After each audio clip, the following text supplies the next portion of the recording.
નમસ્કાર દોસ્તો, સુપરફાસ્ટ તાજા સમાચારમાં તમારું સ્વાગત છે। દેશ, દુનિયા અને ગુજરાતના તાજા, મોટા અને સૌથી મહત્વપૂર્ણ સમાચાર જાણીએ તે પહેલા તમે ચેનલમાં નવા હોય તો ચેનલને જરૂરથી સબસ્ક્રાઇબ કરીને વિડીયોને લાઇક કરી દેજો।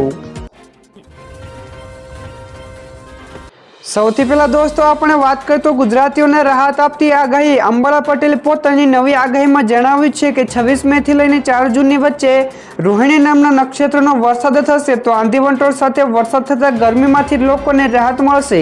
તો 30 જૂન સુધી હવામાનમાં પણ પલટો આવતો રહેશે, ત્યારે રાજ્યમાં આ વખતે ચોમાસું વહેલું પણ આવી શકે છે। ત્યારે 7 થી 14 જૂન દરમિયાન ગુજરાતમાં ચોમાસું વરસાદની શક્યતા છે। તો દોસ્તો તમને જણાવી દઈએ કે અગાઉ અંબાલા પટેલે જણાવ્યું હતું કે 17 મેથી લઈને ગુજરાતમાં આકરી ગરમી પડશે અને એ જ પણ થઈ રહ્યું છે। તો દોસ્તો બીજા સૌથી મોટા સમાચાર સામે આવ્યા છે। સ્માર્ટ મીટરના વિરોધ વચ્ચે મહત્વપૂર્ણ નિર્ણય। તો રાજ્યભરમાં સ્માર્ટ મીટરના ચાલી રહેલા વિરોધ વચ્ચે તંત્ર દ્વારા એક મહત્વપૂર્ણ નિર્ણય લેવામાં આવ્યો છે, જે પ્રમાણે જૂના બિલની જે રકમ બાકી હોય તેને અલગથી શુલ્ક વસૂલ કરવામાં આવશે। એટલે કે સ્માર્ટ મીટરમાં જે રિચાર્જ કરાવ્યું હશે તેમાંથી બાકી બિલની રકમ કાપવામાં નહીં આવે। તો તંત્રનું કહેવું છે કે સ્માર્ટ મીટરના રિચાર્જમાંથી જૂના બાકીના બિલની રકમ કાપવાના કારણે ગેરસમજ થઈ રહી છે।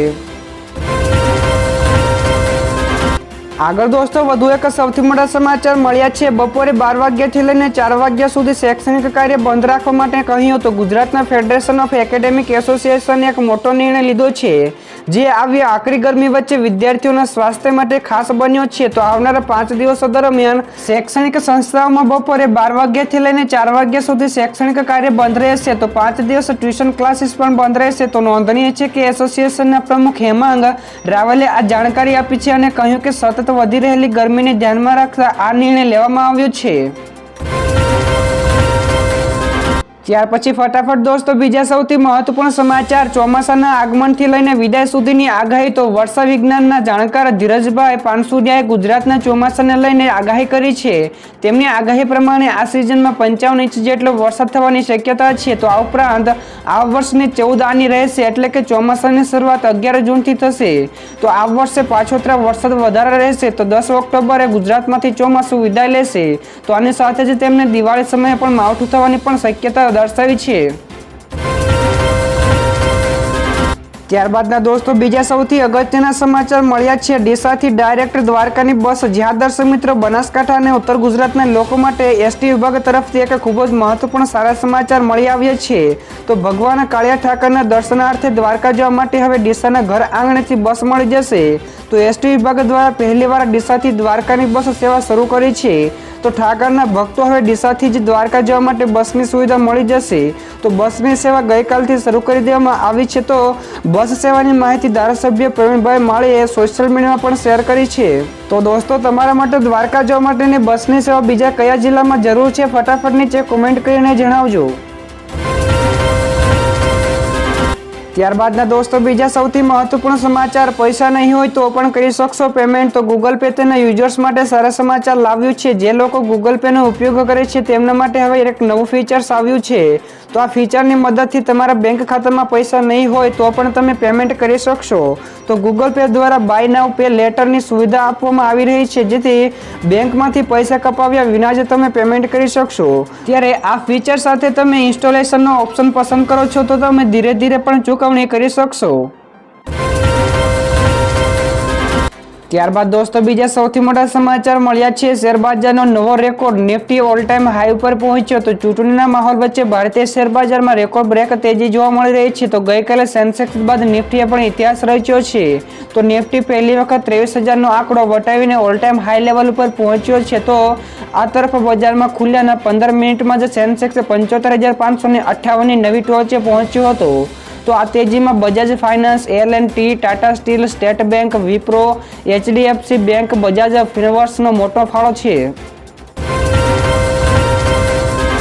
તો દોસ્તો બીજા સૌથી અગત્યના સમાચાર મળ્યા છે। અમદાવાદમાં ગરમીનો રેકોર્ડ તૂટ્યો। તો ભયંકર ગરમી વચ્ચે અમદાવાદ ગુજરાતનું સૌથી ગરમ શહેર રહ્યું। તો અહીં 46.7 ડિગ્રી તાપમાન નોંધાયું હતું। તો આ સાથે જ ભારતમાં અમદાવાદ 7મું ગરમ શહેર બન્યું છે। અમદાવાદમાં રાત્રે પણ 8 વાગ્યે લોકો 42 ડિગ્રી ગરમીમાં શેકાય છે। તો ગરમીએ અમદાવાદમાં છેલ્લા 8 વર્ષનો રેકોર્ડ તોડ્યો છે। તો અમદાવાદના એરપોર્ટ વિસ્તારમાં 47.7 ડિગ્રી તાપમાન નોંધાયું હતું। તો અમદાવાદમાં છેલ્લા 8 દિવસમાં ગરમીનો પારો 7 ડિગ્રી જેટલો ઉપર ગયો છે। તો દોસ્તો ત્યારબાદના બીજા સૌથી મોટા સમાચાર સામે આવ્યા છે। બંગાળની ખાડીમાં સર્જાયેલા ચક્રવાતનું નામ રેમાલ ચક્રવાત આપવામાં આવ્યું છે। તો અનેક રાજ્યોમાં ભારે વરસાદનું પણ એલર્ટ અપાયું છે। તો ચક્રવાત રેમાલ રવિવારે બાંગ્લાદેશના દરિયાકાંઠે ટકરાશે, જેના કારણે 102 કિલોમીટર પ્રતિ કલાકની ઝડપે પવન પણ ફૂંકાઈ શકે છે। તો હવામાન વિભાગ અનુસાર 26 અને 27 મેના રોજ ચક્રવાતના કારણે બંગાળ, ઓડિશા, મિઝોરમ, ત્રિપુરા અને દક્ષિણ મણિપુરના તટીય જિલ્લાઓમાં ભારે વરસાદ થઈ શકે છે। તો આસામમાં, મેઘાલય અને અરુણાચલ પ્રદેશમાં 27 મે પણ ભારે વરસાદની સંભાવના છે। તો માછીમારોને 27 મે સુધી બંગાળની ખાડીમાં ન જવાની પણ સલાહ આપવામાં આવી છે। ત્યારબાદના દોસ્તો બીજા સૌથી અગત્યના સમાચાર સામે આવ્યા છે। પેલેસ્ટાઇનને દેશ તરીકે માન્યતા આપતા ઇઝરાયલ ભડક્યું। જ્યાં દર્શક મિત્રો સ્પેન, આયર્લેન્ડ અને નોર્વે દ્વારા પેલેસ્ટાઇનને દેશ તરીકે માન્યતા આપવાથી ઇઝરાયલ ભડક્યું છે। તો ઇઝરાયલના વિદેશ મંત્રાલયે કહ્યું કે આ દેશો દ્વારા લેવામાં આવેલા નિર્ણયની અસર પડશે અને તેના પરિણામો પણ દેખાશે। તો ઇઝરાયલે આ 3 દેશોના રાજદ્વારીઓને પણ કહ્યું છે કે તમારા દેશે જે કર્યું છે તે યોગ્ય નથી। તો આની સાથે જ ઇઝરાયલે 3 દેશોમાંથી પોતાના રાજદૂતોને પણ પાછા બોલાવી લીધા છે। આગળ દોસ્તો વધુ એક સૌથી અગત્યના સમાચાર મળ્યા છે। ચારધામ યાત્રાને લઈને સીએમની બેઠક। તો ઉત્તરાખંડના મુખ્યમંત્રી પુષ્કરસિંહ ધામીએ ચારધામ યાત્રાની વ્યવસ્થાને લઈને રાજ્યના અધિકારીઓ સાથે વર્ચ્યુઅલી બેઠક યોજી હતી। પછી તેમણે કહ્યું કે ઉત્તરાખંડ સરકારનો સંપૂર્ણ પ્રયાસ છે કે ચારધામ યાત્રાને સરળતાથી ચાલે, યાત્રાળુઓને સારી સુવિધાઓ મળે, તેમને મુશ્કેલીનો સામનો ન કરવો પડે। જેમણે રજીસ્ટ્રેશન કરાવ્યું છે તે જ યાત્રા કરી શકે। તો લોકોને રજીસ્ટ્રેશન વગર ન આવે તો દરેક વ્યક્તિ મુસાફરીના નિયમોનું પણ પાલન જરૂરથી કરે તેવું કહેવામાં આવ્યું છે। ત્યાર પછી ફટાફટ દોસ્તો આગળના બીજા સમાચારની આપણે વાત કરીએ તો સુપ્રીમ કોર્ટ તરફથી ચૂંટણી પંચને રાહત। તો ચૂંટણી પંચને સુપ્રીમ કોર્ટમાંથી મોટી રાહત મળી છે। તો સુપ્રીમ કોર્ટે વેબસાઇટ ઉપર મતદાન ટકાવારી સંબંધિત ફોર્મ 17C ડેટા અપલોડ કરવાની માંગણી કરતી અરજીને ફંગાવી દીધી છે। તો એનઓજીએ દરેક મતદાન મથક ઉપર પડેલા મતનો ડેટા 48 કલાકની અંદર વેબસાઇટ ઉપર અપલોડ કરવાની માંગ કરી હતી। તો તેના ઉપર ચૂંટણી પંચે કહ્યું હતું કે આમ કરવાથી મતદાન પ્રક્રિયાને નુકસાન થઈ શકે છે અને આ એક ભ્રમ પેદા કરી શકે છે। ત્યાર પછી આગળના દોસ્તો બીજા સૌથી મોટા સમાચાર મળ્યા છે। કેનેડાનો ઝટકો, ભારતીય વિદ્યાર્થીઓ મુશ્કેલીમાં મુકાયા। તો પ્રિન્સ એડવર્ડ આયર્લેન્ડ કેનેડાનો એક નાનો પ્રાંત છે જેને પોતાની ઇમિગ્રેશન પરમિટમાં 25% ઘટાડો કર્યો છે। તો નિયમોમાં ફેરફાર બાદ ભારતીય વિદ્યાર્થીઓને બળજબરીથી ભારતમાં મોકલવામાં આવી રહ્યા છે। તો સેંકડો ભારતીય વિદ્યાર્થીઓ તેનો વિરોધ કરી રહ્યા છે। તો તેમનું કહેવું છે કે અચાનક જ ઇમિગ્રેશન પોલિસી બદલીને તેમના ભવિષ્ય સાથે ચેડા કર્યા છે। તો ભારતીય વિદ્યાર્થીઓ વર્ક પરમિટ વધારવાની પણ માંગણી કરી રહ્યા છે। ત્યાર પછીના દોસ્તો બીજા સૌથી અગત્યના સમાચાર ગરમીને લઈને ગુજરાતના આ આંકડાઓ ચિંતાજનક। તો ગુજરાતમાં વિવિધ જિલ્લાઓમાં અંગ દજાડે તેવી ગરમી પડી રહી છે, જેને લઈને ગુજરાતમાં 108 ઇમરજન્સી કેસોમાં પણ વધારો થઈ રહ્યો છે। તો રાજ્યમાં ગરમીને લગતા 224 જેટલા કેસો નોંધાયા છે, જેમાંથી 109 જેટલા તાવ અને 22 જેટલા હીટ સ્ટ્રોકના કેસ છે। તો સૌથી વધુ ગઈકાલે એકલા અમદાવાદમાં 77 કેસ નોંધાયા હતા। તો 16 થી 23 મે સુધીમાં ગુજરાતમાં કુલ 1066 જેટલા કેસ નોંધાયા છે, જેમાં 851 જેટલા તાવ અને હીટ સ્ટ્રોકના 57 કેસ નોંધાયા છે। ત્યાર પછીના દોસ્તો બીજા સૌથી મહત્વપૂર્ણ સમાચાર મળ્યા છે। શક્તિસિંહ ગોહિલે સરકારને કરી વિનંતી। તો ખતરનાક ગરમીમાં જો લાઇટ જાય તો ઘણી બધી મુશ્કેલીઓ થાય છે। તો આવી સ્થિતિમાં કોંગ્રેસના નેતા શક્તિસિંહ ગોહિલે ગુજરાત સરકારને વિનંતી કરી છે। તેમણે ટ્વિટર ઉપર લખ્યું છે કે તે અનુસાર ગુજરાતમાં સખત હીટવેવ એટલે કે ગરમીનો પ્રકોપ ચાલે છે, ત્યારે ગ્રામીણ વિસ્તારોમાં વિદ્યુત વિભાગ દ્વારા વીજળી કાપ હોવાની અને ખૂબ જ ઓછા વોલ્ટેજની ફરિયાદ થઈ છે। તો તેમણે સરકારને વિનંતી કરી છે કે સખત હીટવેવ વચ્ચે ગ્રામીણ વિસ્તારોમાં વિદ્યુત વિભાગ વીજળીનો કાપ ના રાખે। તો દોસ્તો તમારા વિસ્તારમાં પણ શું વીજળીનો કાપ થાય છે કે નહીં? ફટાફટ નીચે કોમેન્ટ કરીને અમને જણાવજો।